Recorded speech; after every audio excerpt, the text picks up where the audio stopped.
Flaming Sword here, back at it again once again. And today, today. What we got here is an amazing deck profile. This is going to be dedicated to Cassius Marsh, the NFL player that has been playing the Commander games. This was the Commander that he did in Precons on the Game Nights episode. So, this is dedicated to him, and we're going to make sure this is all foiled up and actually looking damn snazzy. So this is the pride and joy build of mine, and I could not be more happy with the final version of this build, which will be in the link down in the description below. Down in below for you to see the full deck list. That's gonna look like what are the changes going to be made to it, and it's going to make things so much easier, especially with it being foil. So first Planeswalker we're going to start off on is Teferi Time Raveler. Interesting Planeswalker. It just helps out to stop all the shenanigans that gets thrown down. Then we got a Johnny Sleeper Agent. So this is post Dominaria United build basically as well. So we got some cards from Dominaria United like this lovely Planeswalker in my opinion.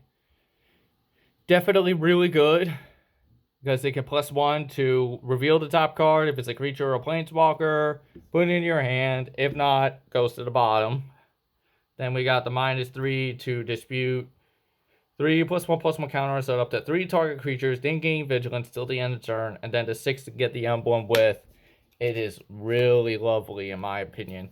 Love the emblem for it. And we do have the emblems for them, by the way. So the emblem is that whenever you cast a creature or Planeswalker spell, target opponent gets 2 poison counters.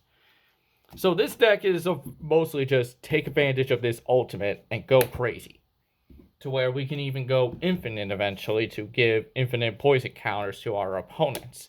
So we got Dovin Bond as the next Planeswalker. Very interesting. Slows down the game. Makes sure of the emblem to basically only allow them to untap 2 permanents. Makes things easier. Then we got Chase the Mind Sculptor. A good, decent Planeswalker with a good brainstorm shenanigans. And we can just go a bit crazy with it. A bit crazy with him. So it makes things so much easier for us. Then we got Chase, Wielder of Mysteries. A good win con in case we don't go crazy with the infinite poison counters. We can just mill ourselves out and then do all that. But we do have a Drawsy that it can just shuffle everything back. So, spoiler alert, it's going to make things a bit easier the moment that we actually be able to draw it or mill it, shuffle everything, and we keep it going till we get the Kozilek Butcher Truth, which is this lovely guy here to be in our hands, and then we can just mill ourselves out even more, just keep it going, but this time with no cards in the library and win off a chase. Then we got Teferi, Master of Time. A lovely card in my opinion. Activates loyalty abilities during the opponent's turns, as you would cast instant spells. So, draw a card, discard a card. Target creature you don't control faces out, and then -10 to get 2 extra turns. Very decent. Then we got Teferi, who slows the sunset. A lovely, decent card with an emblem that's a Seaborn Muse on a Planeswalker. Sorry about that. So yeah, like I said, it's an emblem that's a Planeswalker on a stick. And it's in the color combinations that it's very uncommon for it to have that Seaborn Muse effect. Then we got Chase, Memory Adapt. This will be our faster way to mill. So we could just 0 and mill a player for 10. And that includes us. So we could mill for 10. And just keep milling faster and faster. Then we got Chase, Unraveler of Secrets. It's just a +1 to scry 1 to draw a card. The 8 is just where it's like if they cast their first spell, it gets countered right away. It is disgusting. Then we got Tamio the Moon Sage. with the emblem that is just really decent to give us the no maximum hand size, and then whenever a card is put into the graveyard or from anywhere, it returns to our hand. So we can go crazy infinite. We just don't have the other Tameo to go have that infinite process. Last Planeswalker in this, which won't be the last, is Teferi, Hero of Dominaria. We just basically plus him and until we can get off of the emblem, which the emblem is that whenever you draw a card, exile a target permanent an opponent controls. So we can just exile, draw a bunch of cards, and go crazy from there. Next up we'll do is the lands, just to make things a bit quicker. Because the Planeswalkers were only a bit quick of an understanding, because I don't want to spoil too much on what this deck can truly do.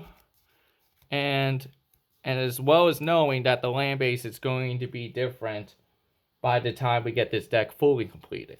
So for the lands we have Azorius Chancery, Blighted Woodland, Command Beacon, and Command Tower. 2 of the main staples, a bounce land, and a fetcher. Then we got Flooded Strand to fetch for more, Evolving Wilds to fetch for the basics. Then we got about we have about 7 forests, which luckily it's not that much of a big deal. It's going to get reduced eventually, just to fit in more room for these other ones. Then we have Glacial Chasm, really good land in my opinion. Sure, the cumulative upkeep is to pay 2 life each time, but you can't attack and it prevents all combat damage to you. So it's really good if able to pull off on one of the combos to where you can just be like, oh, I won't be taking any combat damage now. I won't have to pay the cumulative upkeep. Then we got 7 islands, Croson Verge, Mosswort Bridge, Myriad Landscape, 7 plains, which will be reduced to 4, to be honest, Prismatic Vista, Selesnya Sanctuary, Simoth Growth Chamber, Terramorphic Expanse, and a Windswept Heath.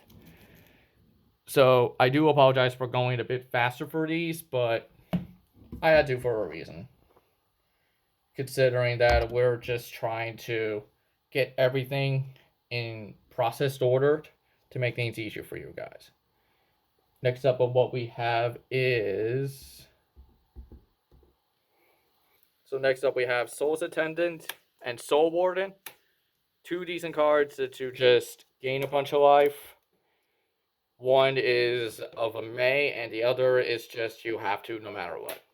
Then we got Destiny Spinner, a decent enchantment creature that just makes our enchantments and creatures can't be countered. Then we got Drenith Magistrate, just to be an ass about it, just to make things a bit easier, so we can advance our boards while our opponents are trying to get rid of our threats, to where we can get our strategy plan going. Dryad of the Elysian Grove, Eternal Witness, which when an Eternal Witness enters the battlefield, to return a target card from the graveyard to the hand. So the moment that we can go a bit crazy with this, it's where things can get out of hand. Then we got Sigarda, Host of Herions. A decent card that just can prevent spells and abilities causing us to sacrifice any of our permanents. Then we have Archetype of Imagination to give our creatures flying, and the opponents can't lose and can't gain flying. So it's a bit crazy of that. Last creature is the Kozilek Butcher of Truth. And yes, this is foil, etched foil. Because we plan on blinging up this build and bringing in the money. Then next up we got Life from the Loam. Decent card to dredge 3, to skip our draw steps. Basically skip our draws to dredge 3, to build 3 cards to add it back to our hand so we can fill up the graveyard a bit more. Rampant Growth to ramp more. call the Gatewatch to search up on our planeswalkers and put them in our hands, so we can just fetch for most of the planeswalkers that we need and be able to pop off from there. Then we got Cleansing Meditation to destroy all enchantments with the threshold to return ours to the battlefield, which is an insane combo with an enchantment that basically makes, oh, everything is an enchantment now. Bye-bye. Get rid of your board and mine comes back. GG. Then we got Idyllic Tutor, tutoring up for an enchantments, Kadama's Reach to search up for the to ramp more, Crew Fixes Insight. Decent card to just reveal the top 6, put 3 enchantments into our hands, and rest in the grave. So if we hit at least 1, 2, or 3 enchantments, then we can add those. The rest go to the grave, but we're mainly worrying about it just being able to put enchantments into our graveyards to take full advantage of our Estrid's ultimate. So then that way we can just cheat them into play for free. Next up we got is Pact of Negation, decent counterspell, Fog to prevent the combat damage, Path to Exile to get rid of a card, and then the controller tutors for a basic land. So like I said, we're just going to be slowing down the gameplay for the people in order to advance ours even more. Then we got the Silence, slow down, and punish the opponent on their upkeep. If they're going to be able to win, then we could just cast Silence on their turn and prevent them from trying to win on the spot. Then we got Counterspell, Reality Shift, Counterspell to counter stuff, Reality Shift to get rid of a problem threat and replace it with a non-threat, Convulse to counter, Render Silent, which Render Silent is actually an underrated Isorius counterspell that not that many people realize. It just counters the spell, and then its controller can't cast any more for the turn. So it's really good. Then we got Teferi's Protection. And we all know what Teferi's Protection does, and it's like, boop, see ya. We only have 1 artifact in this build because I forgot cards that punish players for having artifacts, so we don't want to be massively punished over it. So we had a bunch of more ramp in our side that are non-artifact based, just to make things easier. But the 1 artifact we only have is the Chain Veil, and with the combo that you might have already know with Estrid, we can just create a mask token and enchant it to the Chain Veil, and then just tap it, untap infinite taps to infinitely activate our Planeswalker abilities, and just go crazy, even more crazy from there.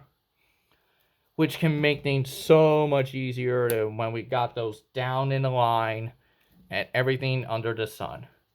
Now the moment that we've been waiting for. We got our enchantments. So we have a Johnny's Welcome. It enters the battlefield under opponent's control. We gain life. So we can just be gaining more life, gaining more, and go crazy from there. Helix Pinnacle. It's a slow win con, but it can eventually lead towards it with the build. Though it is going to get rid of, spoiler alert, not that much of a big deal. Oath of Nissa to look at the top 3, put a creature, a land, or a planeswalker from among them into our hand, and the rest on the bottom. And then be able to spend mana, any kind of mana of any color for our planeswalkers. So instead of following the colors for bans, we could just pay for. So we could just pay like blue, green, and then just play Estrid. It is insane about Oath, and it's not something to be taken lightly towards. Utopia Sprawl to name a color, and to get tap for that additional 1, which can make things easier. Soul Snare, another grade of like, okay, you went through my defenses. I'll just sacrifice Soul Snare and exile. exile that attacking card, and then I could just get it back off of Estrid. Get Fertile Grounds to tap it for an additional 1. Greater Oromancy gives our enchantments hexproof and our enchanted permanents enchanted creatures shroud as well. So we can just make things so much easier for us and just go crazy from there. Starling Grove to give our stuff shroud, other enchantment shroud, and then Worldly Tutor for an enchantment to put on top, which if you able to ultimate Estrid, you could just build that enchantment and put it into play for free. Then we got Stasis. Yes, I know, people hate Stasis, but Estrid is a main staple for Stasis, because it takes advantage of the untappings and preventing the taps, so we can just go crazy from there. Energy Flux, it's the one thing that it can punish people for playing artifacts. All artifacts will gain at the beginning of your upkeep. Sacrifice this artifact unless you pay 2. So it's going to make things much slower for our opponents and give us the advantage since we're only running 1 artifact. Yes, we will have to pay 2 to keep it Chain Veil around, but Chain Veil is worth it more than the other artifacts that we would try to keep in order to make this build work. Then we got Ghostly Prison to prevent them from attacking us unless they pay 2. Myth Unbound to make our commander cheaper when we put it back in the command zone, draw a card off of it, recast, and rinse and repeat with the infinite mana. 9 lives, which is good if it's 9 or more. It would get exiled, and when it leaves, you lose. But with the 1 card with Oath of Jace, Overgrowth, Propaganda, but the 1 card is Solemnity. So with Solemnity, the moment that we don't have anything with counters in it, we could we could just prevent the counters from being added in to our stuff, so we can just be able to counter everything that they would play under the sun, lock down the game in the process. So we have the Dawn's Reflection, Enchanted Evening, Oath of Teferi, Sigil of the Empty Throne, Sphere of Safety, True Conviction, Dismissed into Dreams, Decree of Silence, and Omniscience. So that's the whole deck list. To be honest, I know I am going a little bit faster than I usually am, but I'm not trying to make this video too long for you guys, in my opinion. So you guys are going to be seeing some... You guys are definitely going to see some more deck lists in the meantime. So you're going to be seeing some of these decks replayed multiple times and be part of a bling saga, which we will foil up our builds and make things much easier for us. Thank you guys for watching this. Comment down below if there's any questions and anything you wanted to ask and such. Smash that like button if you enjoy this video. Subscribe to this channel if you enjoy my content. And click on the bell to never miss a single video. Flame Inside here. I'm out.